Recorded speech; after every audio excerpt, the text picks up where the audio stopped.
गृहस्थ धर्म में जैसे है या जिनके पास बहुत अर्थव्यवस्था है, उनको चाहिए कि गौ सेवा से बहुत जल्दी शरीर पवित्र होता है, हृदय भी पवित्र होता है और गोविंद भी प्रसन्न होते हैं। यदि गावः प्रदक्षिणेर कार्या वंदनीया ही नित्यशः मंगलायतनम दिव्या श्रेष्ठास्त्वेता स्वयंभुवा।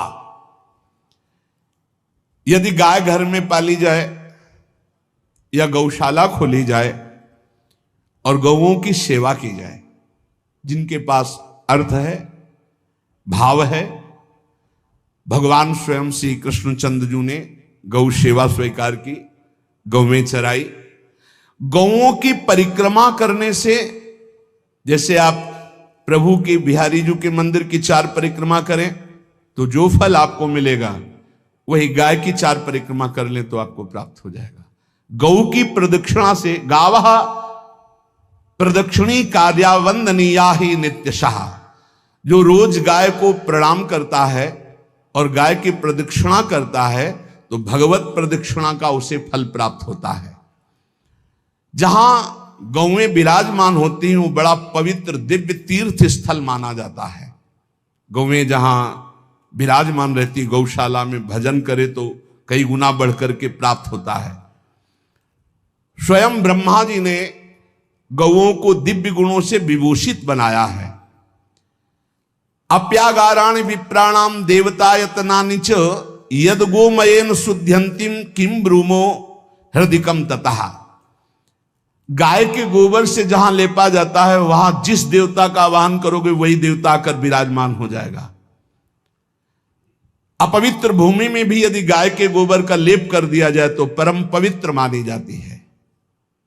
गाय बहुत पवित्र, जहां वो बैठती है, जहां वो मूत्र त्याग करती, गोबर त्याग करती, वो स्थान तीर्थ तुल्य पवित्र माना जाता है।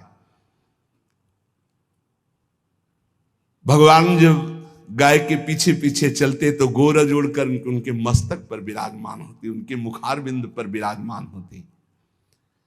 बाल गोविंद के अनिष्टों को दूर करने के लिए गाय के पूंछ को उनके ऊपर से झाड़ा देती थी मैया। जब गुरुमंत्र वैदिक सिद्धांत से दिया गया था पहली बार तो पंचगव्य पिलाया गया था। गोमूत्रम गोमयम क्षीरम दधि सर्पिस्तथैव च गवाम पंच पवित्राणि पुनंत सकलम जगत। कितना भी बड़ा पापी हो, अगर पंचगव्य पिलाया जाए तो वो वैदिक मंत्रों को स्वीकार करने लायक हो जाता है, पवित्र हो जाता है। पंचगव्य में 5 चीजें गाय की होती है। गाय का मूत्र, गाय का गोबर, गाय का दूध, गाय का दही और गाय का घी, ये 5 मिलाकर पंचगव्य पिलाया गया था। पहली बार जब वैदिक मंत्र दिया गया था तो पंचगव्य बनवाया था गुरुदेव भगवान ने संन्यास, और वो पिलाया था। ये पंचगव्य पिलाने से अपवित्रता का नाश होकर पवित्रता का संचार होता है। इसलिए धन्य है उनका जीवन जो गौ सेवा परायण है भगवत भाव से। गाय में साक्षात भगवान का भाव रखकर गौ सेवा करते हैं। त्रिषिता गौर गृहे बद्धा गेहे कन्या रजस्वला देवशास्त्र सन्निर्माल्य हंति पुण्यम पुराकृतम। यदि घर में गाय बंधी है और भूखी है और प्यासी है तो तुम्हारे सारे पुण्य नष्ट हो जाएंगे। अगर घर में रजस्वला कन्या बहुत काल तक है और उसका विवाह आप नहीं कर रहे हैं तो आपके सारे सुकृत नष्ट हो जाएंगे। यदि घर में ठाकुर जी विराजमान है, कर का पहनाया हुआ माला सुबह तुमने देख लिया तो तुम्हारे सारे पुण्य नष्ट हो जाएंगे, क्योंकि शयन कराते समय तुमने उतारा नहीं, अर्थात तुम सेवा में प्रमाद करते हो। तो देवतास्त्र सन्निर्माल्य हंति पुण्यम पुराकृतम। जैसे सुबह श्रृंगार किया तो रात्रि के शयन के समय वो हटा लेने चाहिए माले। जब हम शयन कराते हैं तो भले पुष्प शैया पे शयन कराएं पर माला नहीं धारण कराएं। श्रृंगार का माला अगर दूसरे दिन दर्शन किए क्यों पहने ठाकुर जी तो तुम्हारे सुकृत नष्ट हो जाएंगे। गाय बंदी हो घर में, वो प्यासी है और भूखी है, तुम्हारे सुकृत नष्ट हो जाएंगे। त्रसिता गौर गृहे बद्धा, क्योंकि तुम्हारे पास है, सेवा करना चाहिए। यो वै गाम प्रतिसिद्धेन्त चरंतिम च स्वतरणम नरहा तस्य पूर्वे च पितरः कंपन्ते पतनोन्मुखा। यदि गाय हरी हरी घास चर रही कहीं और तुमने डंडा ऊपर प्रहार किया, लाठी मारी, तो तुम्हारे पितर खोपड़ी के बल नरक जाने के लिए तैयार हो गए। ये लिखा है।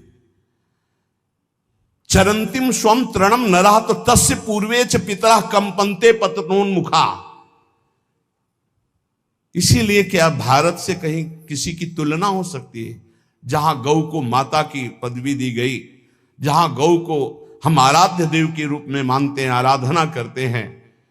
गौ रक्षा, गौ सेवा, ये बहुत बड़ा इसमें छुपा हुआ है। स्वयं भगवान अवतरित होकर गौ रक्षा, जब गाय के रूप में पृथ्वी रमाती तो भगवान का अवतार हुआ है। बड़ा विचित्र समय आता चला जा रहा है कि अब आधुनिक यंत्रों की ऐसी सेवाएं हो गई बड़ी बड़ी कि अब ना बैल की जरूरत है, और ऐसे दूध की महंगाई बन गई कि अब देसी गाय 2 लीटर 3 लीटर 4 लीटर, और ऐसी इसी की 20-20 25-25 लीटर दे, तो कौन देसी गाय को। तो गौओं का सेवा का भावना शास्त्र आज्ञा करता है कि जो प्रतिदिन अग्रग्रासे परोभावा कर्तव्यो भक्ति तोन्वहम अकृत्वा स्वयं आहारम कुर्वम नापनोति दुर्गतिम। जे ही तुम्हारे गृहस्थ में घरों में पहले होता था, अब तो भगवान जाने, जे ही पहली रोटी तवा में गई तो वो निकाल करके पक्की रखी जाती थी गौग्रास के लिए, पहला रसोई में। तो इसमें लिखा प्रतिदिन स्वभोजनम, पहले स्वयं भोजन न करके गाय के लिए ग्रास निकालना चाहिए। तो जिनके पास अर्थव्यवस्था जो गृहस्थ धर्म में है, या जिनके पास अर्थ है, कुछ रोज 1 रुपया निकालो।